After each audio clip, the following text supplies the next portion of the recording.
या देवी सर्वभूतेषु दयारूपेण संस्थिता नमस्तश्ये नमस्तश्ये नमस्तश्ये नमो नमः। મિત્રો, આજે તમારી સમક્ષ આપના કુળદેવી આપની ઉપર ખૂબ પ્રસન્ન થાય, આપની દરેક રીતે દરેક ઈચ્છા પરિપૂર્ણ કરે આવા 5 ઉપાય તમારી સમક્ષ મૂકવા જઈ રહ્યો છું। સૌથી પહેલા મિત્રો, કુળદેવી એટલે કોણ? તો કે કુળદેવી આપણા કુળની દરેક રીતે રક્ષા કરે, દરેક રીતે આપણું કલ્યાણ કરે, આપણી દરેક ઈચ્છા પૂર્ણ કરે, એ કુળને તારે, કુળ દરેક રીતે કોઈ પણ એમના જીવનમાં દુઃખ આવે તો દરેક પ્રકારના દુઃખને દૂર કરે, એટલે માં કુળદેવીની આપણે પૂજા કરીએ છીએ। આપણે જે યાત્રામાં નીકળ્યા છે મિત્રો, આપણું વાહન ચાલે છે, જેમ કે આપણે બહુ પ્રસિદ્ધ કથા છે મા સિદ્ધિમાં, જેનું નામ છે, જેને વણાવટી પણ કહેવામાં આવે છે, એમને જગડુશાનું વાહનમાં જે બાધાઓ આવતી હતી દૂર કરી, એટલે કુળદેવીની પૂજા કરવામાં આવી। એમ આપણે પણ આપણા કુળદેવીની જ્યારે પૂજા કરીએ, એમને શ્રદ્ધા અને ભાવથી પૂજા કરીએ, ત્યારે એ જગદંબા આપણી દરેક ઈચ્છા પરિપૂર્ણ કરે છે। પણ મિત્રો, દુઃખની વાત એ છે કે ઘણા પરિવારોની અંદર એમના કુળદેવી કોણ છે, એમના કુલદેવતા કોણ છે એ પણ ખબર નથી। ચાલો, યુવાનીમાં તો ઘણા બધા યુવાનો, ઘણા બધા એક્ટરની દરેક પ્રકારની ચોઈસની ખબર હોય, એ એક્ટર શું કરે છે એ બધી ખબર હોય, પણ જો કુળદેવીનું પૂછવામાં આવે, કુલદેવતાનું પૂછવામાં આવે તો ખબર રહેતી નથી। હવે યુવાનો તો બરાબર છે, પણ 70 વર્ષના વૃદ્ધોને પણ, એમના પરિવારના વડીલ હોય, એમને પણ એમના કુળદેવી વિશે, કુલદેવતા વિશે ખબર રહેતી નથી। ખબર રહેવી જોઈએ। આપણે સનાતન ધર્મમાં જીવીએ છીએ, આપણા કુળદેવી ક્યાં છે, આપણું ગોત્ર કયું છે, આપણા ગણપતિ કયા છે, આ બધી આપણે ખબર હોવી જોઈએ। ભલે ગમે તે દેવી દેવતાની ઈષ્ટદેવ તરીકે આપણે પૂજા કરતા હોય, કોઈ પણ ધર્મની અંદર આપણે એ ઈષ્ટદેવીની પૂજા કરી શકીએ, પણ આપણા કુળદેવીને છોડીને નહીં, આપણા કુળદેવીનો ત્યાગ કરીને નહીં, આપણા કુલદેવતાનો ત્યાગ કરીને આપણે પૂજા કરવા જઈએ ને, તો એ જે દેવતાની પૂજા કરીએ એ દેવતાઓ પણ કદાચ એ પૂજાનો સ્વીકાર ન કરે। પણ આજે આપણે જોઈએ છે કે ઘણા બધી જગ્યાએ પોતાના કુળદેવીને માનતા ન હોય, અથવા એમના કુળદેવીની ખબર ન હોય, અને ગમે તે દેવી દેવતાઓની પૂજા કરે। દેવી દેવતાઓ આપણું કલ્યાણ તો કરે છે, પણ સૌથી પહેલા તો કુળદેવી જ આપણું કલ્યાણ કરી શકે। અને ઘણી જગ્યાએ એ પણ જોવામાં આવ્યું છે કે કેટલી બધી અંધશ્રદ્ધાઓ, આજે આપણે વેદ, ધર્મ, શાસ્ત્ર ને ખૂબ ભાવથી માનીએ છીએ। આપણે 21મી સદીમાં જીવીએ છીએ, પણ આજે ઘણી જગ્યાએ જોયું છે કે ગમે તે માતાજી હોય, એમને દારૂ અર્પણ કરવામાં આવે, કોઈ પણ પ્રકારનું બલિદાન અર્પણ કરવામાં આવે। કોઈ પણ ધર્મશાસ્ત્રમાં કોઈ પણ કુળદેવી એ આવી વસ્તુનો સ્વીકાર કરતા જ નથી, આવી બલિઓનો પણ સ્વીકાર કરતા નથી। પણ આપણે એવી અંધશ્રદ્ધામાં ક્યારેક જીવીએ છીએ કે આપણે ગમે તે વસ્તુને પ્રાપ્ત કરવા માટે, આપણી ઈચ્છાઓને પ્રાપ્ત કરવા માટે આપણે આવા ખોટા અંધશ્રદ્ધા તરફ વળીએ અને બલિદાન આપીએ છીએ। અરે જગદંબા તો આપણું રક્ષણ કરનારા છે, શાસ્ત્રોએ એના ઘણા બધા ઉલ્લેખો બતાવ્યા છે, અને કુળદેવીને ભૂલી જઈએ।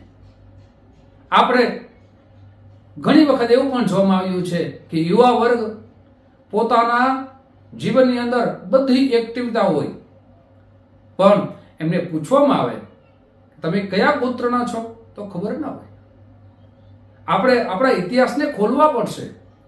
ઘણી પ્રકારના અમને કોલ આવતા હોય, ફોન આવતા હોય, પણ આપણે આપણા કુળદેવીની જો શોધ હોય તો આપણા ઇતિહાસને ખોલવા પડશે। અને મિત્રો, આપણે વિનંતી પણ છે, હું જે પણ કુળદેવીની પૂજા આપની સમક્ષ રાખું છું ને, એ આપના કલ્યાણ માટે, આપનું કુળ દરેક ઈચ્છા પરિપૂર્ણ કરે। પણ આપણા કુળદેવી કોણ છે એમને ખબર ન હોય, એ તો આપણા ઇતિહાસ, આપના બારોટજી કોણ છે એમની શોધ તો તમારે જ કરવી પડે। અમારી પાસે એમના નંબર પણ ન હોય। આપણા યાદ રાખજો મિત્રો, આપ જેને ફોલો કરતા હોય, જેને માનતા હોય એ માનજો, પણ પહેલા સૌથી પહેલા તો કુળદેવી કુલદેવતા જ ને માનવા જોઈએ। કોઈ પણ ધર્મમાં હોય, પછી આપ ભગવાન સ્વામિનારાયણ ભગવાનને માનતા હોય, ભલે માનવા જોઈએ. કે ભગવાન લાલાજી ઠાકોરજીની પૂજા કરતા હોય, ભલે પૂજા કરો. પછી કોઈ પણ પૂજા કરતા હોય, પણ સૌથી પહેલા તો માં કુલદેવી અને કુલદેવતા જ હોવા જોઈએ. જો કુલદેવી અને કુલદેવતાની અગ્રેસર પૂજા કરીએ ને તો બધાએ જેને આપણે શ્રદ્ધાથી માનીએ છીએ એનો સ્વીકાર કરે. આપણી માને મૂકી અને અન્ય જગ્યાએ જાય તો આપણા જીવનના કાર્યો પરિપૂર્ણ થાય ખરા? બીજા માતાજીને આપણે ઘણી જગ્યાએ એ પણ જોવામાં આવે છે કે માનતા કરતા હોય છે. ભલે કરો, તમારી શ્રદ્ધા છે, પણ એક વખત કુળદેવીના ચરણે જાશો તો માં કુળદેવી તમારું કલ્યાણ કરે અને કરે છે. આજે 5 ઉપાય તમારી સમક્ષ બહુ સરળ ઉપાય છે. આ 5 ઉપાય સરળ રાખવા જઈ રહ્યો છું, પણ તે પહેલા એક નમ્ર પ્રાર્થના છે મિત્રો, આ વિડીયો તમને ગમે જરૂર ને જરૂર તમારા મિત્રોમાં ખૂબ શેર કરજો. નવા મિત્રો આ વિડીયો જોઈ રહ્યા છો, આ ચેનલને સબસ્ક્રાઇબ જરૂર કરી લેજો મિત્રો. આવી દરેક પ્રકારની જ્ઞાન વર્ધક આપના જીવનમાં ઉપયોગી આવે એવી ચર્ચા તમારી સમક્ષ મૂકતો રહીશ. સાથે મિત્રો, ઘણી વખત ઘણી પ્રકારના અમને કોલ આવે છે કે અમારે આ કાર્ય બાકી છે, ઓલું કાર્ય કરો છો. અમે કેવલ ને કેવલ શાસ્ત્રમાં આવે છે એ જ કાર્ય કરીએ છીએ, શાસ્ત્રને માનીએ છીએ. એટલે મહેરબાની કરી આપ પણ શાસ્ત્રને માનો અને જે કર્મ કરીએ એનો ફળ આપણા જીવનમાં મળે જ છે. અંધશ્રદ્ધા તરફ ન જવું જોઈએ. 21મી સદીમાં જીવીએ છીએ. ઘણી વખત ઘણી જગ્યાએ ખોટી એડ વાંચીને ઘણા બધા પૈસા આપના વયા જાય, એ આપને વિચારીને પગલાં ભરવા જોઈએ. જ્યોતિષ છે મિત્રો, એ તો આપણા જીવનને ક્યાંય કોઈ પણ પ્રકારની સમસ્યા આવે તો શાસ્ત્ર પ્રમાણે ઉપાય કરવા જોઈએ. કોઈ પણ જગ્યાએ ઘણી વખત આપણે વાંચ્યું હશે 24 કલાકમાં પરિણામ આપી, 12 કલાકમાં પરિણામ આપી, આવું બને જ નહીં. આપણી શ્રદ્ધા પ્રમાણે શાસ્ત્ર કહે છે એ પ્રમાણે કર્મ કરીએ એનું ફળ મળે, પણ આપણે શ્રદ્ધા આપણા શાસ્ત્રમાં હોવું જોઈએ. મિત્રો, ઘણા બધા ના કોલ આવે છે, તો મહેરબાની કરી મારો જ્યોતિષ જોવાનો સમય છે સવારે 10 વાગ્યાથી લઈ અને બપોરના 1 વાગ્યા સુધી છે, સાંજે 5 વાગ્યાથી લઈ અને રાત્રે 9 વાગ્યા સુધી છે. આ સમય કોલ કરશો. અને ખાસ કરીને જ્યોતિષના માટે નંબર આપ્યા છે. આપના વિડીયો તમારી સમક્ષ રાખી એના કોઈ પણ પ્રકારના પ્રશ્નો હોય તો કોમેન્ટ બોક્સમાં રાખશો, ત્યાંથી ઉત્તર મળશે. ઘણી વખત વિડીયો પરિપૂર્ણ સાંભળતા નથી, ગમે ત્યારે કોલ કરે અને પછી લખે છે કે શાસ્ત્રીજી આપ અમને કહો છો કે સમય નથી. તો આપણે સમય તો આપ્યો છે, દરેક વિડીયોમાં સમય રાખ્યો છે, મોઢેથી કંઈ પણ છે, પણ છતાં આપ પરિપૂર્ણ વિડીયો સાંભળો ને પછી આપ કોલ કરો. આપણે ઓનલાઈન જન્મકુંડલી બતાવી હોય તો એના માટે સુંદર મજાની વ્યવસ્થા રાખી છે. જન્મકુંડલી કાઢવા માટે આપની જન્મ તારીખ ફરજિયાત જોઈએ, જન્મ સમય જોઈએ, જન્મ સ્થળનું નામ જોઈએ, આપનું નામ જોઈએ, તો જ જન્મકુંડલી નીકળી શકે. આપણી પાસે જન્મકુંડલીના હોય તો રૂબરૂ આવીને પ્રશ્ન કુંડલીના માધ્યમથી આપને ઉપાય બતાવી શકીએ. અને ઘણા બધા મિત્રો શિવ કેવલ કોલ કરે અને કહે અમારી રાશિ આ છે, તો મિત્રો યાદ રાખજો, અમારી પાસે પણ એપોઇન્ટમેન્ટ લઈને આવશો. એપોઇન્ટમેન્ટ તમને કોલમાં આપવામાં આવશે, તો તમારી સાથે વાતચીત કરશું, તમને જન્મકુંડલી વિશે માહિતી પણ આપશું, એમના શાસ્ત્રોક્ત ઉપાય પણ બતાવશું. પણ સમય આપને મેળવવા માટે પહેલા સુનિશ્ચિત દક્ષિણા મોકલી આપશો, અથવા આપ સમય તમને આપીએ ત્યારે મુલાકાત આપ કરી શકો છો. એમને સીધી રાશિ કહેવા ન મંડો મિત્રો. ડોક્ટર હોય તો એ ડોક્ટર ઘણા બધા દર્દીને જોવાના હોય તો એની પાસે સમય ન હોય તો ડાયરેક્ટ એમ કહીએ છીએ કે આ બીમારી છે, એમને દવા મોકલો. વિચારવું જોઈએ. એટલે અમારી પાસે પણ એ પ્રમાણે સમય ન હોય.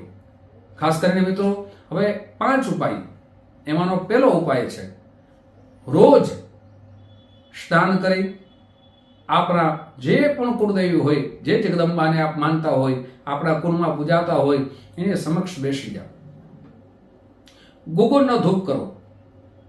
ગુગળનો ધૂપ કરી માની સામે સૌથી પહેલા ઘીનો દીવો ડાબી બાજુ રાખી અને ધૂપ આપ જમણી સાઈડ રાખી અને માને સૌથી પહેલા પ્રાર્થના કરો કે હે માં, આપ તો સર્વજ્ઞ છો, બધું જાણો છો, છતાં મારા જીવનમાં જે પણ દુઃખ છે, જે પણ સમસ્યા છે, એ આપની કૃપાથી દૂર થાય, આવા ભાવથી મારી સમક્ષ સર્વ સ્વીકાર કરી અને બેસી જાઓ.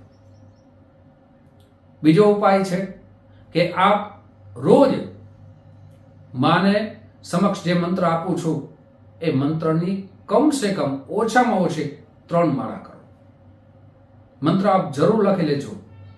ઓમ એમ રીમ ક્લીમ આત્મનઃ કુલદેવીએ નમઃ. ફરીથી બોલું છું મિત્રો. ઓમ એમ રીમ ક્લીમ આત્મનઃ કુલદેવીએ નમઃ. કુલદેવીએ નમઃ છે એ શબ્દની જગ્યાએ તમારા કુળદેવીનું નામ લેવું. જેમ કે ઓમ એમ રીમ ક્લીમ આત્મન અભ્યાય દેવીએ નમઃ, એ મારા કુળદેવી છે. એમ તમારા કુળદેવી હોય એમનું નામ છેલ્લે બોલવાનું છે. જેમ કે મોમાય દેવીએ નમઃ, હર્ષિદી દેવીએ નમઃ, એમ જે પણ આપના કુળદેવી હોય એનું નામ છેલ્લે બોલવાનું. અને 3 માળા કરો, ભાવથી કરો અને આપ એનો ચમત્કાર છો. ત્રીજો ઉપાય એ છે કે આપની માં જગદંબાની મૂર્તિ હોય તો રવિવાર અથવા મંગળવાર એમને સ્નાન કરાવવું, પંચામૃતથી સ્નાન કરાવવું અને એમને આભૂષણ છે વસ્ત્રો અર્પણ કરવું. માં જગદંબાને જે પણ આપના કુળદેવીનું નૈવેદ્ય ધરાવતા હોય, લાપસી હોય કે કોઈ પણ હોય, રવિવારે અથવા મંગળવારે અઠવાડિયામાં એક વખત જરૂર આપ માને અર્પણ કરો. ચોથો ઉપાય છે કે આપની આજુબાજુમાં મંદિર આપના કુળદેવીનું હોય તો અઠવાડિયામાં રવિવાર અથવા મંગળવાર દર્શન માટે જરૂર જાઓ. અને દર્શન માટે જાઓ તો શું વસ્તુ લઈ જાવી એનો વિડીયો મેં રાખ્યો છે, જરૂર જોઈ લેજો. દૂર હોય આપણાથી ઘણો બધા મંદિર દૂર હોય આપણા જ્યાં આપ રહો છો તો 3 મહિનામાં, 6 મહિનામાં અથવા વર્ષદીમાં પરિવાર સાથે જરૂર જવું જોઈએ. આ ચોથો ઉપાય છે. 5મો ઉપાય એ છે કે રોજ આપ જે કમાવો છો એનો 10મો ભાગ અથવા 5મો ભાગ આપ કાઢી અને માં જગદંબાનો વાર્ષિક એક યજ્ઞ જરૂર કરવો જોઈએ. આ 5 ઉપાય કરશો તો મને લાગે છે કે આપના કુળદેવીની આપણા ઉપર જરૂર પ્રસન્ન થશે. આપની દરેક ઈચ્છા પૂર્ણ કરશે. આપણા જીવનમાં દુઃખ નહીં રહેવા દે, પણ માં જગદંબાને શ્રદ્ધાને ભાવથી શરણાગતું સ્વીકારજો. આપણે ક્યાંય બીજી અન્ય જગ્યાએ જવાની જરૂર નહીં પડે, પણ જગદંબાનો સ્વીકાર કરવો પડે, એના ચરણે જવું પડે. આપણે શું કરીએ છીએ? અન્ય જગ્યાએ વધારે જઈએ છીએ અને આપણા કુળદેવીને ભૂલી જઈએ છીએ. ઘણી વખત જોઈએ છે ને, જે જગ્યાએ આપણે જોરાવા માટે જઈએ, જાઓ, તમારી શ્રદ્ધા છે, પણ આપણા કુળદેવીની એક વખત ચરણો પકડી લ્યો, ક્યાંય જવું જ નહીં પડે. મિત્રો, આવા જ્ઞાનવર્ધક વિડીયો તમારી સમક્ષ હું રાખતો રહીશ. આપ જે પ્રેમ આપો છો એ પ્રેમ બદલ આપ સૌનો હૃદયથી ખૂબ ખૂબ આભાર વ્યક્ત કરું છું. યુટ્યુબના માધ્યમથી ફરીથી મળશું. આપ સૌને મારા જય શ્રી કૃષ્ણ, મહાદેવ.